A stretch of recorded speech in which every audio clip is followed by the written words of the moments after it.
اللہ الرحمن الرحیم فَاذْكُرُونِی اذْکُرُکُم وَاشْکُرُوا ولا تکفرون۔ پس تم میرا ذکر کرو میں تمہارا ذکر کروں گا، اور میری شکر گزاری کرو اور میری ناشکری مت کرو۔ یہ سورہ بقرہ کی ایک آیت ہے جس کا ترجمہ میں نے آپ کے ساتھ شیئر کیا۔ یہ بہت بڑی آیت ہے۔ جسٹ آپ امیجن کریں تھوڑی دیر کے لیے اللہ تعالیٰ کیا فرماتے ہیں، بس تم میرا ذکر کرو میں تمہارا ذکر کروں گا۔ یعنی آپ دیکھ رہے ہیں کہ وہ خالق کائنات جس کے قبضہ قدرت میں ہر چیز موجود ہے، ہر چیز موجود ہے، اور کائنات کا ذرہ ذرہ اللہ تعالیٰ کی تسبیح اور حمد بیان کر رہے ہیں، اور اللہ تعالیٰ کی ذات کیا فرما رہے ہیں کہ تم میرا ذکر کرو میں تمہارا ذکر کروں گا۔ یہ خصوصی طور پر جو یہ عنایت ہے یہ حضرت انسان کے لیے۔ تو یہ ذکر چیز کیا ہے؟ ایک ذکر جو ہے، اسی کے ایک اور آیت مبارکہ کا ترجمہ میں آپ کے ساتھ شیئر کروں گا۔ یہ 21ویں سپارے کا سٹارٹ ہے بالکل، والا ذکر اللہ اکبر، اور اللہ تعالیٰ کا ذکر بہت بڑی چیز ہے۔ نبی کریم صلی اللہ علیہ وسلم نے ارشاد فرمایا کہ ذکر کی ایک محفل 20 لاکھ بری مجالس کا کفارہ ادا کرتی ہے۔ ذکر کی ایک محفل 20 لاکھ بری مجالس کا کفارہ ادا کرتی ہے، اور بزرگ اس محفل کو بری محفل کنسیڈر کرتے ہیں کہ ایسی محفل جس میں 2 یا 2 سے زیادہ افراد شرکت کریں، اس محفل میں نہ تو اللہ تعالیٰ کا ذکر کریں، نہ ہی نبی کریم صلی اللہ علیہ وسلم پر درود شریف بھیجیں، نہ ہی کوئی ایسا عمل کریں کہ جو دین کے مطابق ہو، تو ایسی محفل جو ہے بری محفل ہے۔ اب آپ اندازہ کر لیں، اگر کوئی شخص ایسی 20 لاکھ بری مجالس میں بیٹھا ہوا ہو تو ان 20 لاکھ بری مجالس کے جتنی نحوست ہے، ان کی جو اس کا جو ایک برا امپیکٹ ہے، ذکر کی ایک محفل سے اس کا کفارہ ادا ہو جاتا ہے۔ اور ذکر کی محفل کیا ہے؟ 2 یا 2 سے زیادہ افراد بیٹھے ہیں، آپ اللہ تعالیٰ کی کسی بات کا ذکر کر لیں، قرآن پاک کی کسی آیت کا ذکر کر لیں، نبی کریم صلی اللہ علیہ وسلم پر درود شریف بھیج دیں، آپ صلی اللہ علیہ وسلم کی جو پاکیزہ زندگی ہے اس کے کسی واقعے کی طرف اس کا بیان کر دیں، کوئی ایسا احکام اللہ تعالیٰ کا، کوئی آپ صلی اللہ علیہ وسلم کی ایسی سنت کہ جس سے دوسروں کو فائدہ پہنچے، آپ اس کا ذکر کر دیں، یہ بھی ذکر کی بات میں آتا ہے۔ ہم لوگ تھوڑا سا نا اس کو ذرا بڑا ریسٹرکٹڈ کر دیتے ہیں، ہم یہ سمجھتے ہیں کہ قرآن پاک پڑھنا ہی ذکر ہے، ہم سمجھتے ہیں نماز پڑھنا ذکر ہے، لیکن جو ذکر ہے ہر وہ چیز جس کا قرآن پاک میں اللہ تعالیٰ نے حکم دیا ہے، اگر ہم اس حکم کی عمل داری کرتے ہیں، اس پر عمل کرتے ہیں، تو گویا ہم ذکر کرتے ہیں۔ آگے سے وہ پھر کیٹاگرائز ہے، جیسے مثال کے طور پر میں کہتا ہوں جھوٹ نہیں بولنا۔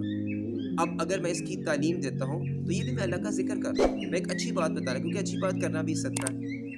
تو ذکر کی تو اتنی زیادہ فضیلت ہے کہ میں نے ایک جگہ پہ پڑھا کہ اگر کوئی شخص مشرق سے چلے اور مغرب تک چلے، اور اللہ تعالیٰ کی راہ میں جائز طریقے سے سونا چاندی خرچ کر کے، وہ سونا چاندی جو اس نے کمایا اسے خرچ کرے اللہ کی راہ میں، تو اس کا درجہ اتنا بلند نہیں ہوگا جتنا کہ اس شخص کا درجہ بلند ہوگا کہ جو ہر لمحے اللہ تعالیٰ کا ذکر کرتا ہے۔ اللہ تعالیٰ اپنے ذکر کرنے والوں کو بہت زیادہ پسند کرتا ہے۔ اللہ تعالیٰ کے ذکر ہی کی برکت سے یہ مختلف ہمارے پاس وظائف بھی موجود ہیں کہ آپ صبح کے وقت یہ کام کریں تو اللہ تعالیٰ آپ کی کمائی میں برکت ڈالے گا، آپ یہ کام کریں تو پڑھائی میں اللہ تعالیٰ آپ کی برکت ڈالے گا۔ اور دیکھیں قرآن پاک کے اندر بہت سے مقامات پر نبی کریم صلی اللہ علیہ وسلم نے، جیسے قل ربی زدنی علما ہے کہ اللہ تعالیٰ سے دعا کی جاتی ہے کہ اللہ تعالیٰ میرے علم میں اضافہ فرما، تو ذکر میں کیا کیا کیا جا سکتا ہے؟ ایک حدیث مبارکہ میں کروں گا کہ وہ شخص جو صبح و شام 100 بار اللہ اکبر کا ذکر کرتا ہے تو قیامت کے دن اس شخص سے زیادہ ثواب کوئی اور شخص نہیں حاصل کر سکے گا۔ دوسرا شخص اس سے اسی صورت میں زیادہ ثواب حاصل کر سکے گا جب کہ وہ اس سے زیادہ دنیا میں رہتے ہوئے اپنی زندگی میں اللہ اکبر کا ذکر کرتا ہو۔ اللہ تعالیٰ ہمیں اس بات کی توفیق عطا فرمائے۔ اور دیکھیں ہم کئی دفعہ اس چیز کے اوپر سوچنا شروع کر دیتے ہیں کہ ہم اسم اعظم کا ذکر کریں۔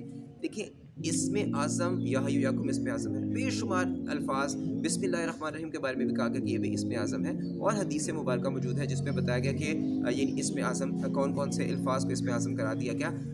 اصل میں چیز یہ ہے کہ سب سے پہلے تو ذکر کی اللہ سے توفیق مانگیں۔ آپ بے شک کم ذکر کریں لیکن اس کے اوپر استقامت بہت ضروری ہے۔ استقامت کے بغیر جو افادیت ہے نا ذکر کی وہ کم ہو جائے گی۔ اللہ تعالیٰ سے اس بات کی دعا مانگنی چاہیے، اس بات کی توفیق مانگنی چاہیے کہ اللہ تعالیٰ کی ذات ہمیں اپنے ذکر کی توفیق عطا فرمائے۔ ہم جتنا زیادہ اللہ تعالیٰ کی حمد و ثنا بیان کریں گے اتنا زیادہ اللہ تعالیٰ کا قرب حاصل کر سکیں گے۔ اور جتنا زیادہ اللہ تعالیٰ کا قرب حاصل کر سکیں گے اتنا زیادہ ہم اللہ تعالیٰ سے خوف زدہ ہوں گے، اپنی زندگی کو آسان بنانے کی کوشش کریں گے، ہم اپنی آخرت کو بہتر بنانے کی توفیق، یعنی اللہ تعالیٰ ہمیں اس بات کی توفیق عطا فرمائے کہ ہم ایسے اعمال کریں کہ جس سے ہم اپنی آخرت کی طرف یعنی اس کی طرف ہماری توجہ مبذول ہو سکے، اور ہم اللہ تعالیٰ کی سے اس بات کی دعا مانگتے ہیں کہ اللہ تعالیٰ رمضان کی ان پاک ساتوں میں ہمیں اس بات کی توفیق عطا فرمائے کہ ہم زیادہ سے زیادہ قرآن پاک کی تلاوت کریں، زیادہ سے زیادہ اللہ تعالیٰ کا ذکر آمین۔ کریں۔ وما علینا الا البلاغ۔ جزاک اللہ۔